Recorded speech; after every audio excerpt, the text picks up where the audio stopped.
નમસ્તે મિત્રો. આજે મહામંથનના ભાગ 1ની અંદર આપ સર્વ મિત્રોનું સ્વાગત છે. મહામંથનના એપિસોડ આપણે ચાલુ કરેલા છે, જેની અંદર અગાઉની પરીક્ષાઓમાં આવેલા જે એક્ઝામ્પલો છે બરાબર, એના વિશે આપણે ચર્ચા કરીશું અને એનું સોલ્યુશન હું તમને કરાવીશ.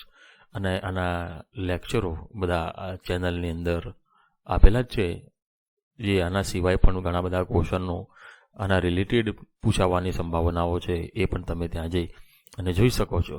તો હવે આપણે જોઈશું. પહેલો પ્રશ્ન છે કે જે GSSBની અંદર આવેલો છે, જેમાં કહેવામાં આવ્યું છે કે વોટ ઇઝ ધ પ્લુરલ. અહીંયા કીધું છે કે પ્લુરલ બનાવવાનું છે, બહુવચન બનાવવાનું છે. આપણો આ સિંગ્યુલર પ્લુરલનો જે ટોપિક મેં ભણાવેલો છે આ ચેનલની અંદર, એની અંદરમાંથી આ પ્રશ્ન પૂછવામાં આવેલો છે.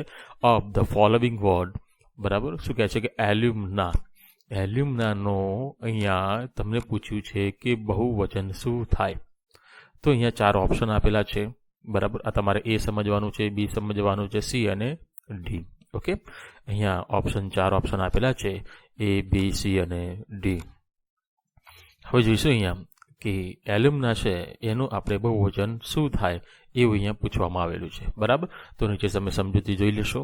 તો અહીંયા કહેવા માંગે છે કે કેટલાક નામ એવા છે કે જેમાં ઈ પ્રત્યય લગાડવાથી બહુવચન થાય છે. ધ્યાન આપો, કેટલાક નામ એવા છે કે જેમાં ફક્ત આપણે ઈ જ ઉમેરવાનો છે અને એનું બહુવચન થઈ જશે. એનો મતલબ કે ધ્યાન આપો કયા છે, તો ફોર્મ્યુલા છે, લાર્વા છે, એલ્યુમના છે, જે અત્યારે પૂછાઈ ગયેલો છે, એના પછી લેક્યુના છે અને વર્ટેબ્રા છે. ઓકે, આ શબ્દો છે. હવે એક બાબત યાદ રાખવાની છે, જો આપ આવી ગયો છે તો એના સિવાયના જે બીજા બાકી રહ્યા છે એના ઉપર તમારે થોડું જ ધ્યાન રાખવાનું છે, બરાબર. કેમ કે આ આવવાની પૂરેપૂરી સંભાવનાઓ છે. આ પ્રશ્ન પૂછાઈ ગયો છે, તો હવે બીજા 4 વધ્યા છે એના ઉપર તમારે જોઈ લેવાનું છે. તો હવે આપણે ફક્ત એ જ ઉમેરવાનો છે, સ્પેલિંગ તો એનો એ જ રહેશે. તો આપણે જોઈશું 4 ઓપ્શનમાંથી કયું છે. તો પહેલું છે એલ્યુમના. ચલો, એવું ને એવું જ છે, બરાબર. કોઈ પણ જાતનો ચેન્જ નથી, બરાબર. અને અહીંયા ઈ ઉમેરવામાં આવ્યું છે. એનો મતલબ કે આપણો નિયમ જે છે આવ્યો એ પહેલા ઓપ્શન એ ઉપર લાગુ થાય છે, માટે આ આપણો જ આન્સર છે. બીજા જોઈએ શું. અહીંયા જુઓ, અહીંયા એસ લાગેલો છે, એ તો આવશે જ નહીં, કેમ કે આપણે ઈની જરૂર છે, બરાબર. હવે અહીંયા તો સ્પેલિંગ જ આખો ધ્યાન આપો અસ કરી દીધું છે, એ પણ નહીં આવે. અને US વાળું છે ને, એ પણ ધ્યાન આપો આવે છે અને નથી આવતું, હું તમને સમજાવું છું. એલ્યુમની ધ્યાન આપો, આ પણ નહીં આવે, તો આપણો આન્સર નથી. તો ઓપ્શન એ આપણો આન્સર થશે, બરાબર. સિમ્પલ છે, ખ્યાલ આવી ગયો. બીજી બાબત તમારે યાદ રાખવાની છે. હવે અહીંયા એલ્યુમના આપ્યું છે, જો અહીંયા એલ્યુમનસ આપ્યું હોત, શું આપ્યું હોત, એલ્યુમનસ, તો આનો આન્સર પાછો અલગ થશે, બરાબર.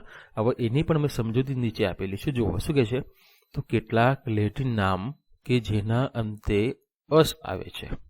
શું આવે છે, અસ આવે છે. જુઓ અહીંયા આવ્યું અસ આવે છે અને તેનું બહુવચન તેનું બહુવચન બનાવતી વખતે અસ ને દૂર કરી આઈ મૂકવામાં આવે છે અને બહુવચનમાં પરિવર્તન પામે છે. તો આ પણ તમારે જોઈ લેવાનું છે કે જે શબ્દના અંતે US શબ્દ આપેલો હોય, શું આપેલું હોય, US અસ આપેલું હોય, એ તમારા બધા શબ્દો અહીંયા જોઈ લેવાના છે. જો તમને દેખાઈ ગયા બધા. તો એમાં શું કરવાનું છે, તો US ને આપણે દૂર કરી દેવાનું છે, બરાબર. આને આપણે કાઢી નાખવાનું છે. એનો મતલબ કે અહીંયા ફંગસ હતું તો અહીંયાથી અસ નીકળી ગયું, સિલેબસ હતું તો અસ નીકળી ગયું, એલ્યુમનસ હતું તો અસ નીકળી ગયું, લોકસ હતું અસ નીકળી ગયું, ટર્મિનસ હતું તો આ પણ નીકળી ગયું. ઓકે, બધામાંથી આપણે અહીંયા અસ કાઢી નાખીશું. પહેલા શું કરીશું, અસ કાઢી નાખીશું. એ કાઢ્યા બાદ આપણે શું મૂકી દેવાનું છે, ફક્ત ને ફક્ત આઈ મૂકી દેશો તો બહુવચન થઈ જશે. ઓકે, એનો મતલબ ફંગસનું બહુવચન શું થાય, ફંગી. સિલેબસનું બહુવચન શું થાય, તો સિલેબી. એલ્યુમનસનું એલ્યુમની. તો આ હું તમને કહેતો હતો ત્યારે એલ્યુમના આપેલું હતું એલ્યુમની થાય, અને એલ્યુમનસ આપ્યું હતું એલ્યુમની થશે. ઓકે, જો અહીંયા તમને આપ્યું છે, અહીંયા દેખાય છે. તો ઘણા બધા વિદ્યાર્થીઓ પાછા કન્ફ્યુઝનમાં થઈ જાય કે આપણો આન્સર શું આવશે આમાં. તો આ પણ તમારે યાદ રાખવાનું છે, બરાબર. એટલા માટે અહીંયા મેં 2 એક્ઝામ્પલો લઈ લીધેલા છે. ઓકે, તો ખ્યાલ આવે તમને લોકોને. ચલો હવે આગળ વધીશું. તમે એમાં ખ્યાલ આવી ગયો છે અને વધુ ડીપમાં તમારે જુઓ તો મારા લેક્ચરો તમે જોતા રહેશો, જેમાં સિંગ્યુલર પ્લુરલના ટોપિકની અંદર જશો અને પ્લેલિસ્ટ આપેલું છે, એમાં 1 by 1 બધા લેક્ચરો જોશો એટલે તમને બધાને ખ્યાલ આવી જશે. ચલો આગળ વધીશું. હવે શું કહે છે અહીંયા હવે અહીંયા આગળના જે ક્વેશ્ચન હતા એ તમને સમજાવી દઉં. તો GSS બધીમાંથી લેવામાં આવે છે, બરાબર. પહેલો પ્રશ્ન. બીજો પ્રશ્ન છે બિન સચિવાલયમાં પૂછાઈ ગયેલો છે. તો બિન સચિવાલયમાં જે પ્રશ્ન પૂછાયો છે, બરાબર, તો એમાં શું કહેવા માંગે છે? તો ધ કેટલ, અહીંયા ગેપ્સ આપેલી છે, ખાલી જગ્યા છે, ગ્રેઝિંગ ઇન ધ ફિલ્ડ. હવે અહીંયા આનું પણ મેં સમજૂતી મારા લેક્ચરોમાં સમજાવેલી જ છે. એમાં મેં કીધેલું હતું કે કેટલાક નામ એવા છે કે જે જોવામાં એકવચન લાગે પરંતુ તે હંમેશા બહુવચનમાં આવે છે. આવા નામોના અંતે એસ હોતો નથી, બરાબર. આવા નામોના અંતે એસ હોતો નથી. તો પહેલાં અહીંયા સમજી લો, અહીંયા કયા કયા છે? એડમિલિટી છે, કેટલ છે, કેવેલી છે, ક્લેવર્જી છે, ઇલેક્ટોરેટ છે, જેન્ટ્રી છે, ઇન્ફેન્ટ્રી છે. આ બધા જોઈ લો તમે શબ્દો, બરાબર. આ તમામ શબ્દો છે, પીપલ છે, પોલીસ છે, પોલ્ટ્રી છે, વર્મિન છે, હ્યુમેનરી છે. તો આવા તમામ શબ્દો છે ને આપને જોવામાં કેવા લાગશે? એક વચન લાગે છે, પરંતુ હોય કેવા છે? બહુવચન હોય છે. કેમ કે આપણે અત્યાર સુધી એ સમજીને આવ્યા છીએ કે પાછળ એસ દેખાય તો બહુવચન હોય. ફોર એક્ઝામ્પલ આપણે એવું સમજીએ છીએ કે બોય આપેલું હોય તો એક વચન કહેવાય ને બોયઝ આપેલું હોય તો બહુવચન કહેવાય. ગર્લ આપેલું હોય તો એક વચન કહેવાય ને ગર્લ્સ આપેલું હોય તો બહુવચન કહેવાય. પરંતુ આવું પણ નથી હોતું કે જે જગ્યાએ ફક્ત એસ આપેલા હોય તો જ બધા બહુવચન કહેવાય. એવો આપણે માઇન્ડમાં કોન્સેપ્ટ રાખવાનો નથી. તમે મારા લેક્ચરો જોશો તો તમને આવા ઘણા બધા આવા સિક્રેટ છે, તમને બધાને ખ્યાલ આવશે, બરાબર. આ તો ફક્ત ડેમો છે, પૂછાઈ ગયેલા છે, એટલા માટે મેં આવા નિયમો અહીંયા લીધેલા છે. જે 1-2 જ હશે, બાકી ઘણા બધા નિયમો મેં મારા લેક્ચરોમાં સમજાવેલા છે. આ બધા સિંગ્યુલર અને પ્લુરલમાંથી આ બધા ક્વેશ્ચન લેવામાં આવેલા છે. તો હવે જોઈશું અહીંયા શું કહેવા માંગે છે. ખાલી જગ્યાએ કેટલ છે તો બહુવચન આવશે. બહુવચન માટે જો અહીંયા એમ ઇઝ આર આપ્યું છે ને અહીંયા વોઝ આપ્યું છે.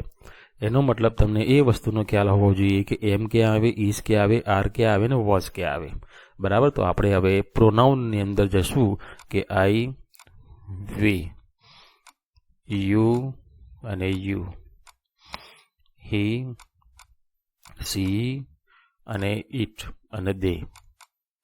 ઓકે, હવે આપણે તમને સમજૂતી આપું છું. અહીંયા આઈ સાથે એમ આવશે અને બીજું વોઝ છે તો આઈ સાથે પણ વોઝ જ આવે, બરાબર. તો 2 વસ્તુ જતી રહી.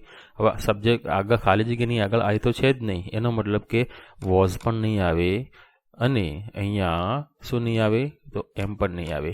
હવે વોઝનો ઉપયોગ બીજો અહીંયા પણ છે. ઓકે, હવે ઇઝ છે અહીંયા અને બીજું અહીંયા આવશે વોઝ, બરાબર. હું બધું મિક્સઅપ કરું છું અત્યારે.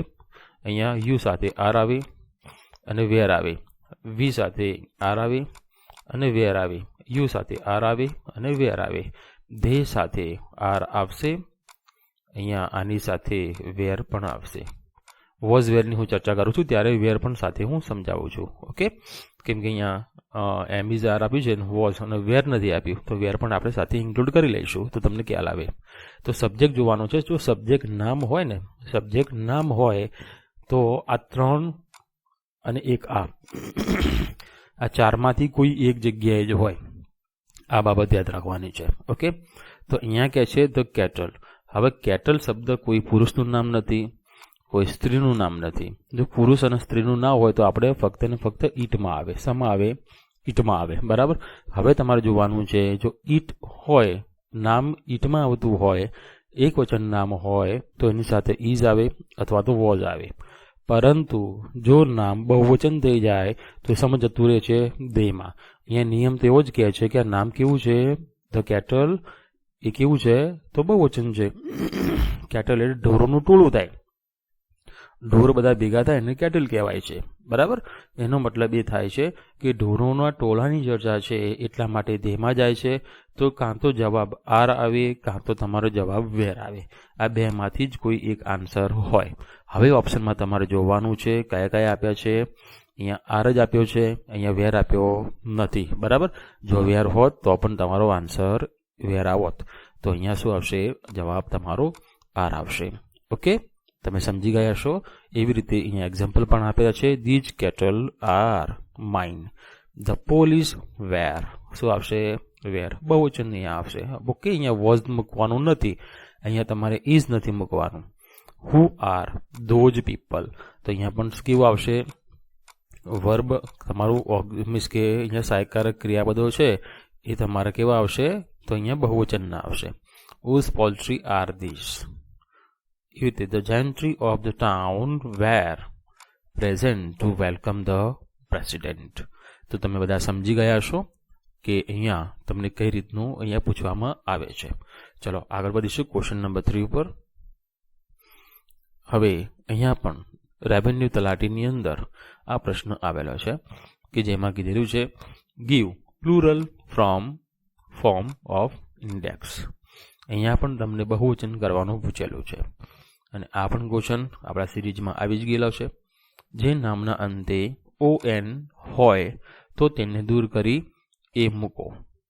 બીજો નિયમ છે જે નામના અંતે EX અથવા IX હોય તો તેને દૂર કરી ICES મૂકો.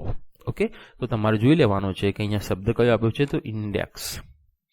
ઓકે, અહીંયા જો ઓન આપેલું હોય પાછળ, શબ્દના પાછળ ઓન હોય, જો અહીંયા ક્રાઇટેરિયન.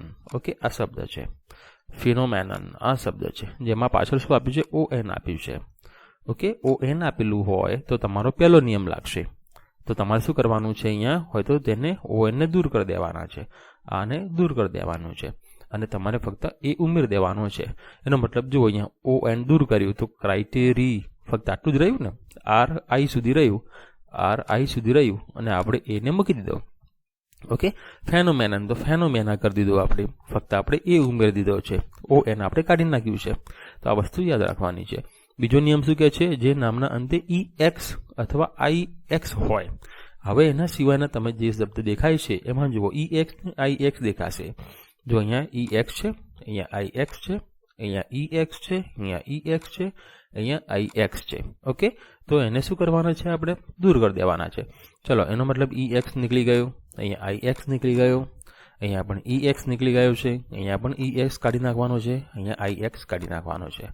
હવે શું ઉમેરી દેવાનું છે? તો ICES મૂકી દેવાનું છે એમાં. ઓકે, એનો મતલબ AP રહ્યું. હવે અહીંયા EX તો નીકળી ગયું તો ફક્ત AP રહ્યું. AP બાદ શું મૂકવાનું છે? ICES. ઓકે, તો અહીંયા એપેસિસ થઈ ગયું. મેટ્રી તો અહીંયા ફક્ત RI. અહીંયા હવે જુઓ R સુધી રાખ્યું છે આપણે, MATR. હવે મૂકવાનું છે ICES. મેટ્રિક્સનું મેટ્રિસિસ. હવે એવી રીતે ઇન્ડેક્સ તો આપણે આપ્યું છે, એક્ઝામ્પલ ઉપર આપેલું જ છે, એ જ પ્રશ્ન પૂછ્યો છે. એનો મતલબ IND એવું ને એવું. ચલો, IND એવું ને એવું છે. ઓકે, IND એવું ને એવું છે. યસ, IND એવું ને એવું છે. યસ, IND એવું ને એવું છે. હવે આપણે જરૂર શાની છે? તો ICES ની. તો ICES અહીંયા છે, અહીંયા છે નથી તો નહીં આવે. અહીંયા ICE નથી, ચલો નહીં આવે. અહીંયા પણ નથી, નહીં આવે. તો ફરીથી અગેન આપણો પહેલો જવાબ સાચો છે. તો તમે બધા સમજી ગયા છો. બીજા ક્વેશ્ચન આપણે મહામંથનના ભાગ નંબર 2 માં લઈશું. જય હિન્દ, જય ભારત. આવા પ્રશ્નોના સોલ્યુશન માટે આપ આ ચેનલને સબસ્ક્રાઇબ કરશો તેવી હું તમને લોકોને વિનંતી કરી રહ્યો છું કે જેનાથી તમને જેવું લેક્ચર આવે ફટાફટ નોટિફિકેશન મળી રહે અને તમે આનું સોલ્યુશન કરતા જાઓ.